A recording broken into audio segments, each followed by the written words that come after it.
কৰাগাৰী গাঁৱটো নীল হৈ আছে মেধি কৰাৰ সুযোগটো দিয়ে আমাৰ কৃষকক, এইটোৱে মোৰ আহ্বান। ম্যাদী মাটি থাকবাই লাগব।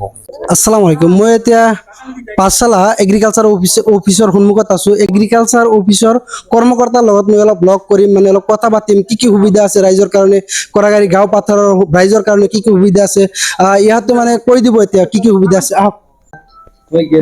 মানে আমাৰ কৰাগাৰী গাঁও পাথাৰৰ ৰাইজৰ কাৰণে কি কি সুবিধা আছে? সুবিধা মানে বৰ্তমান ফাৰ্মাৰ ৰেজিষ্ট্ৰেশ্যনটো মেইন। ফাৰ্মাৰ ৰেজিষ্ট্ৰেশ্যনটো যদি কৰিব পৰা নাযায় তেতিয়া আমাৰ এগ্ৰিকালচাৰৰ পৰা কোনো ধৰণৰ আমি সুবিধা দিব পাৰবা নাই।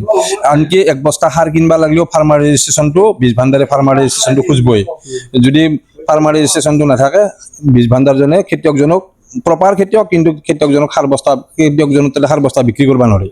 ফাৰ্মাৰ ৰেজিষ্ট্ৰেশ্যন কৰিবলৈ হ'লে কি কি ডকুমেণ্টছ লাগিব? ফাৰ্মাৰ ৰেজিষ্ট্ৰেশ্যন কৰিবলৈ হ'লে প্ৰথম ম্যাদী মাটি থাকবাই লাগব। নিজৰ নামত ম্যাদী মাটি থাকবাই লাগিব, কিন্তু এতিয়া তাৰমানে বাপেকৰ নামত থাকলেও তাৰমানে কৰিব পৰা হৈছে বৰ্তমান।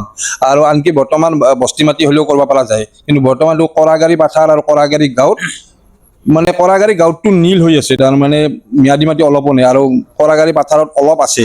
ইতিমধ্যে আমাৰ কৰাগাৰী পাথাৰত মাত্ৰ 7জন মানুহৰহে তাৰমানে ফাৰ্মাৰ ৰেজিষ্ট্ৰেশ্যন হৈছে। ইমান মানুহ তাত, য'ত নেকি 1000 পৰিয়াল আছে। কৰাগাৰী গাঁৱটো মোটামুটি 1000 পৰিয়ালৰ ওচৰা ওচৰি, কিন্তু তাতে এতিয়া নীল হৈ আছে। নীল হৈ থকাৰ মেইন কাৰণটোৱে হ'ল কি, ম্যাদী মাটি অলপো নাই। এতিয়া মেধি কৰিবলৈ হ'লে ৰাইজে মানে কি কৰিব? এইটো ৰাইজৰ দুখ নহয়, মানে এইটো ৰাইজৰ দুখ নহয়। এইটো যদি চৰকাৰে যদি ম্যাদী কৰাৰ সুবিধাটো নেদে, যে চিলিং চৰকাৰী মাটি ম্যাদী কৰাৰ সুবিধাটো নেদে, যদি ৰাইজে কৰিব পৰা একো সুবিধা নাই। মানে এইটো নহয়, মানে এইটো মানে নহয়ে হৈ থাকব। কিন্তু ঘটনা হৈছে কি, ইতিমধ্যে অলপ মানে আমি গুণাগাথা পাই আছো যে চিলিং চৰকাৰী মাটিটো তাৰমানে নিজৰ নামত যদি থাকে, চিলিং চৰকাৰী মাটিটো তাৰমানে হয়তো অলপ দিন পাছত ফাৰ্মাৰ ৰেজিষ্ট্ৰেশ্যন হোৱাৰ এটা 100% সম্ভাৱনা আছে। আশ্বাস দিছে এটা আমাক। তাৰমানে নহ'লে তাৰমানে ইতিমধ্যে আমি তাৰমানে ফাৰ্মাৰ ৰেজিষ্ট্ৰেশ্যনৰ সংখ্যা আমাৰ হিচাপত কৰি, তাৰমানে খেতিয়কৰ হিচাপত কৰি বহুত কম হৈ আছে। আজি কৰাগাৰীতে 1000 কৃষক আছে, তাতে নীল হৈ আছে। গতিকে সেই হিচাপে আমাৰ এগ্ৰিকালচাৰৰ যিটো এটা আমাৰ হিচাপ আছে ফাৰ্মাৰ্চৰ, সেই ফাৰ্মাৰ্চৰ ওপৰত তাৰমানে আমাৰ ফাৰ্মাৰ ৰেজিষ্ট্ৰেশ্যন বহুত কম হৈ আছে আজিৰ তাৰিখতো। সেইকাৰণে তাৰমানে কিন্তু কম হৈ থকাৰ কাৰণটোৱে হ'ল ম্যাদী মাটিৰ অভাৱ। বাকীখিনি আমাৰ ফাৰ্মাৰ্চৰ গোটেইখিনি যোগাৰ আছেই, কিন্তু মানে ম্যাদী মাটিৰ অভাৱ। ম্যাদী মাটিৰ অভাৱৰ কাৰণে ফাৰ্মাৰ ৰেজিষ্ট্ৰেশ্যন হোৱা নাই। মানে 1000 মানুহৰ ফাৰ্মাৰ ৰেজিষ্ট্ৰেশ্যন হোৱা নাই।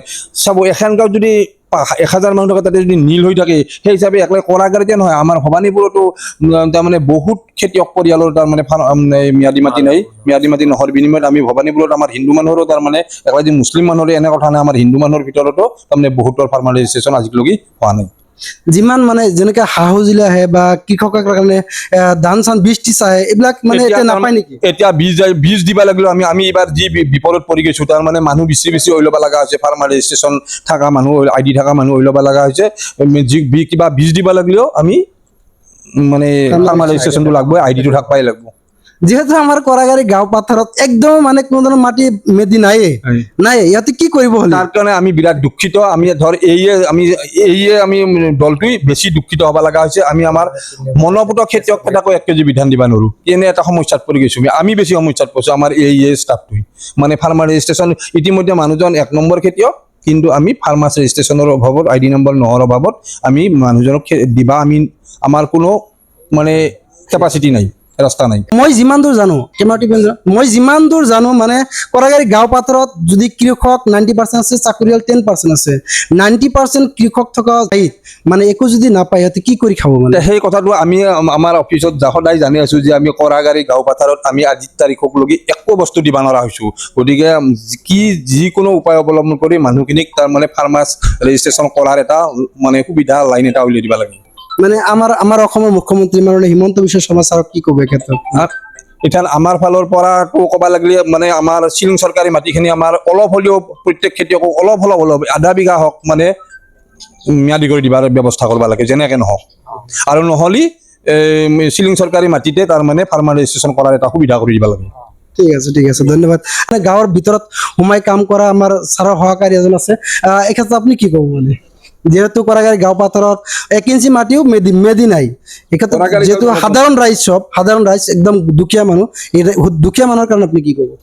দুখীয়া মানুহৰ কাৰণে এইটোৱে কম যে এতিয়া যদি আমাৰ চৰকাৰে সেই মাটিখিনি কোনো মেধি কৰি নিদিয়ে, তেতিয়াহ'লে আমাৰ অন্য কোনো ৰাস্তা নাই। এতিয়া চৰকাৰক এটাই আহ্বান, যাতে আমাৰ এই মাটিখিনি মেদি কৰাৰ সুযোগটো দিয়ে আমাৰ কৃষকক, এইটোৱে মোৰ আহ্বান।